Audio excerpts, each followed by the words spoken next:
Since I was a child, I have always loved amusement parks. The colorful lights, the deafening music, the scent of cotton candy and popcorn filling the air. To me, those places were pure magic. Growing up in Fairview, a small town in Michigan, the traveling carnival that came every spring was the most anticipated event. I would never have missed it for anything in the world.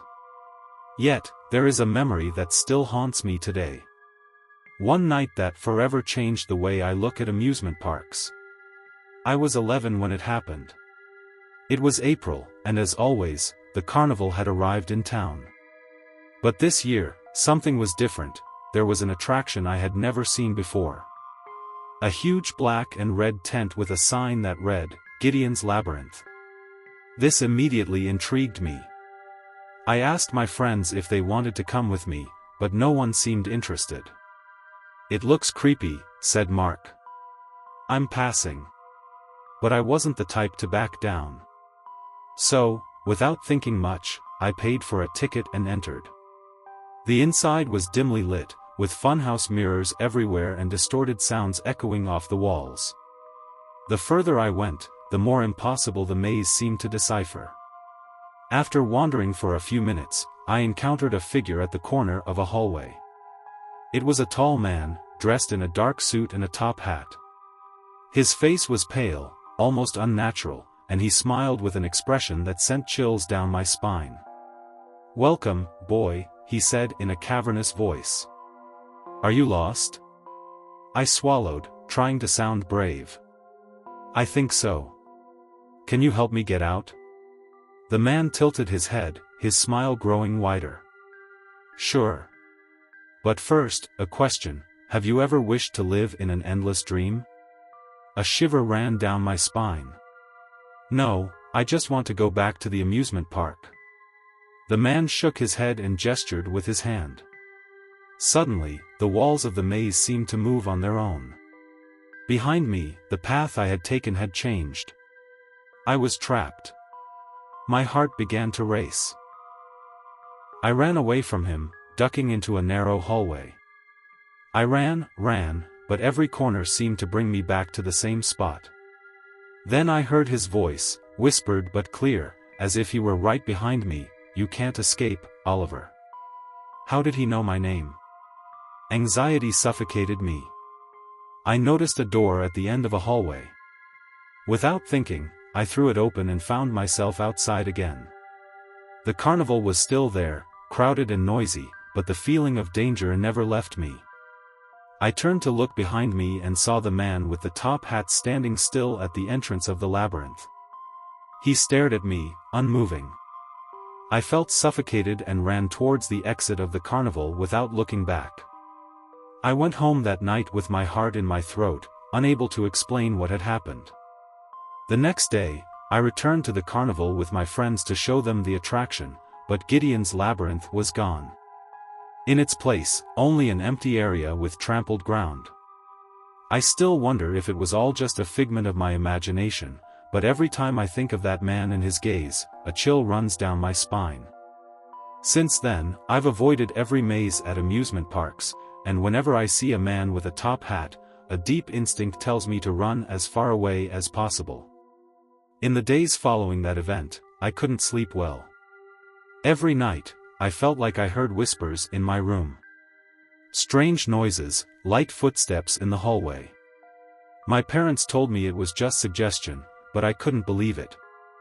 A week later, I was walking to school when I noticed a poster hanging on a lamp post. It was old and torn, but it clearly read, "Gideon's Labyrinth, fun awaits you." The event date was 20 years earlier. My heart stopped. I ripped the poster off the lamppost and took it to school with me. I showed it to my friends, but no one seemed to care. "It must be an old advertisement that's been up for years," said one of them.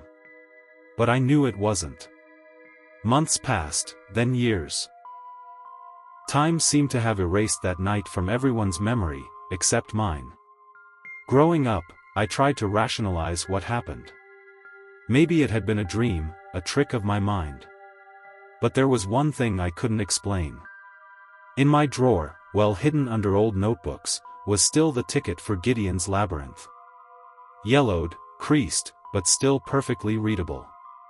Every time I held it in my hand, I felt a cold shiver run down my spine.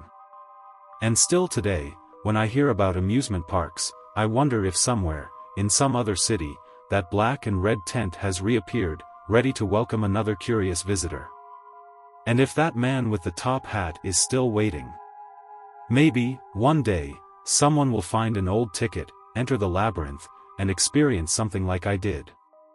But me? I've learned my lesson. I no longer pick up anything that isn't mine. I no longer enter attractions I don't know. Because sometimes, certain memories don't stay in the mind, they follow you for life. And if I ever see that tent again, I know exactly what to do: run, without looking back.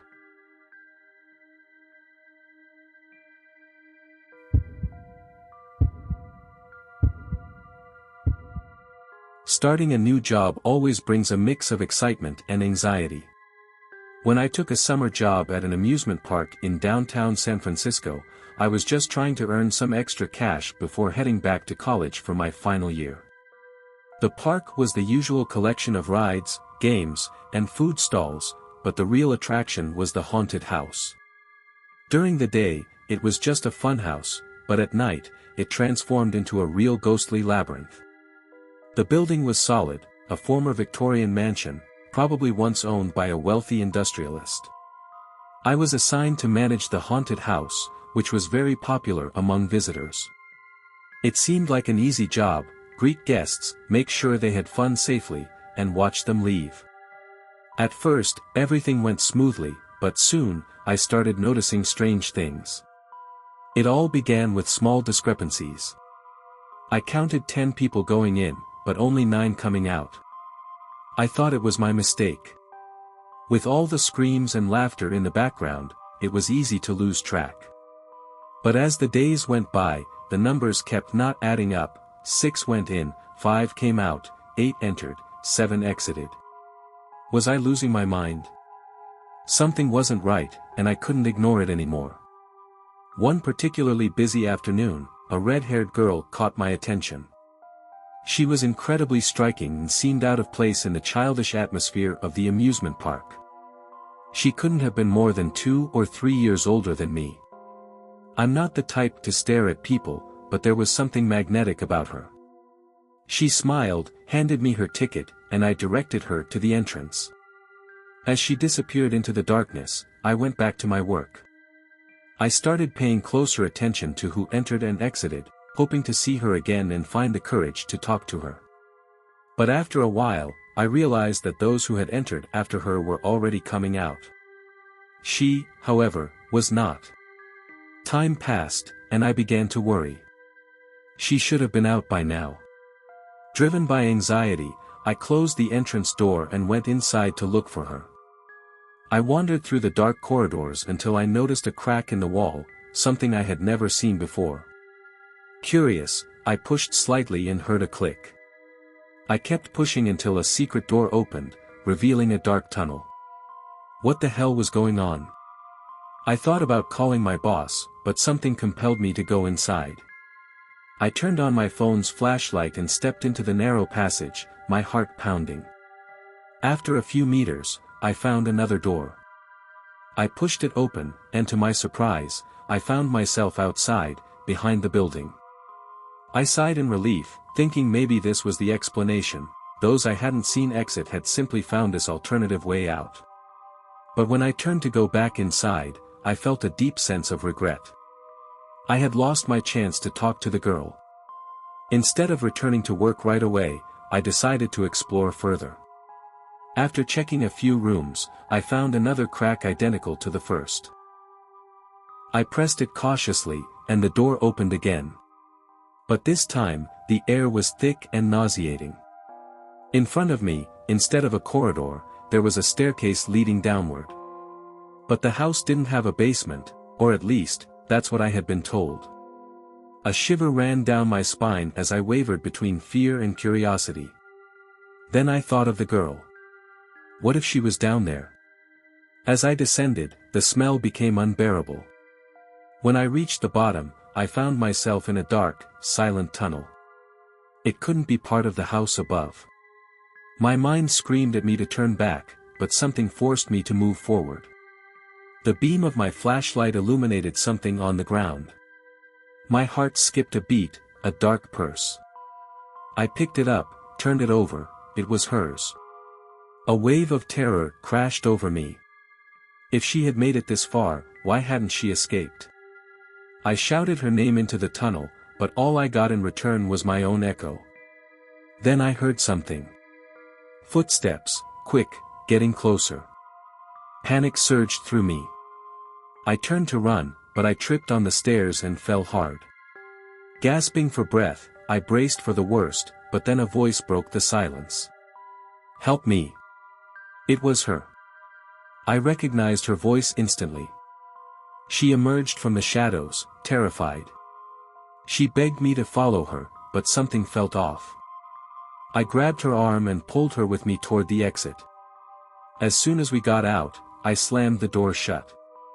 I asked her what had happened, but her gaze was empty. She said she didn't remember anything, just waking up in the dark, hearing voices calling to her. Her distant expression unsettled me. I called the police, but she ran before they arrived. I never saw her again. The investigation revealed that the house had once been a hideout during Prohibition. But no one knew anything else. The owner denied knowing the building's history. I didn't believe him. I quit my job and left as far as I could. Weeks passed, but the unease never left me. Every night, those footsteps, those whispers in the dark echoed in my mind. One evening, while walking through the city, I noticed an old newspaper in an antique bookstore. It talked about disappearances decades ago, right where the amusement park now stood. The descriptions matched too well with what I had experienced. Could it all be connected? I never found an explanation. And maybe I never will.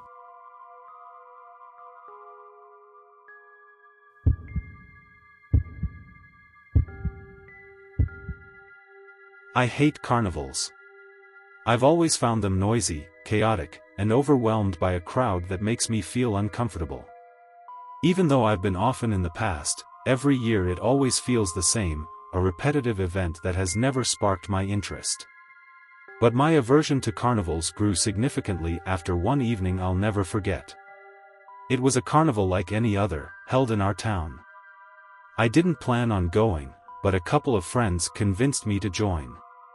I didn't want to seem like the guy refusing to have fun, so I decided to go with them.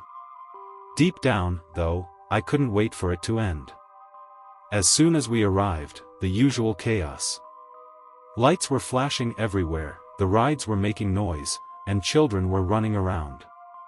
I didn't want to get involved, so I moved away from the group to avoid feeling overwhelmed. I started walking alone, between the stalls and games, trying to distract myself. But the more I walked, the more I felt something was wrong. Every now and then, I'd look up and see people staring at me. At first, they seemed like friendly faces, but I couldn't shake the feeling that there was something strange about the way they looked at me. I couldn't figure out what it was, but their gaze made me uneasy. Sometimes they seemed to smile, other times it felt like they were judging me. I felt out of place, like I didn't belong in that noisy, frantic world. After a while, I decided to go on the Ferris wheel, thinking that at least from up there I could see everything from above and find some peace. I sat alone, hoping to relax. But even then, I couldn't feel at ease. The height didn't bring me the serenity I had imagined. The view, instead of being spectacular, seemed distant and cold. I couldn't shake off the discomfort growing inside me. Every now and then, when I looked down, I thought I saw figures following me, as if someone was walking right behind me. I tried to ignore it, but the feeling of being watched never left me. When the wheel came down, I quickly got off, trying to shake off that strange sensation. But the more I walked through the crowd, the more lost I felt. I couldn't find my friends, couldn't see anyone. The music seemed to fade further away, and the people, who once seemed normal, now seemed distant, as if there was an invisible barrier between us. And then I saw him. A man, dressed plainly, standing right in front of one of the rides. He stared at me. It wasn't a casual encounter. When his eyes met mine, I felt a chill run down my spine. I couldn't decipher his expression, but something in his look made me feel uneasy. I wasn't sure if it was just my impression, but it seemed like he was following me, as if he was waiting for something. I felt trapped in that carnival, trapped by his presence. I tried to walk away, but my steps felt slow. Every corner I turned, every ride I passed, I felt more and more watched. It was like the entire carnival had turned into a maze, where every escape route was a trap. I knew something was wrong, but I couldn't figure out what. After walking around for a while, I stopped at a corner, trying to calm myself down. I needed a break, to collect myself. I tried to take a deep breath, and when I looked up, I saw him again. He was there, just a few steps away from me. I don't know how he got there, but his presence seemed even more menacing. I'd never seen him talk to anyone, he didn't seem to have friends. He didn't even seem to smile. His expression was completely still, as if he was waiting for something. Or maybe he was just watching. I tried to ignore him, to not pay attention, but I couldn't. I made a decision, I had to leave, I had to get out of there. I quickly headed towards the exit, but I couldn't shake the feeling of being followed. It seemed like every time I sped up, he was right behind me. Every time I turned around, though, there was no one. Just the sound of the carnival, distant, as if I was about to be lost forever. Finally, I made it to the exit. I saw my friends walking away, but I decided not to stop. I hurried out of the carnival, walking without looking back. Only when I got home did I feel my breath slow down. I lay on the bed, but the feeling of that night never left me. It was as if the carnival's atmosphere, the crowd, that figure watching me, had followed me. Since that time, I've never been back to a carnival. Every time I think about it, that feeling of discomfort, that fear, overwhelms me again. It's like every time I see a ride or a Ferris wheel, the memory of that night comes back to haunt me. I don't know what it really was, but one thing is certain, I never want to step foot in one again.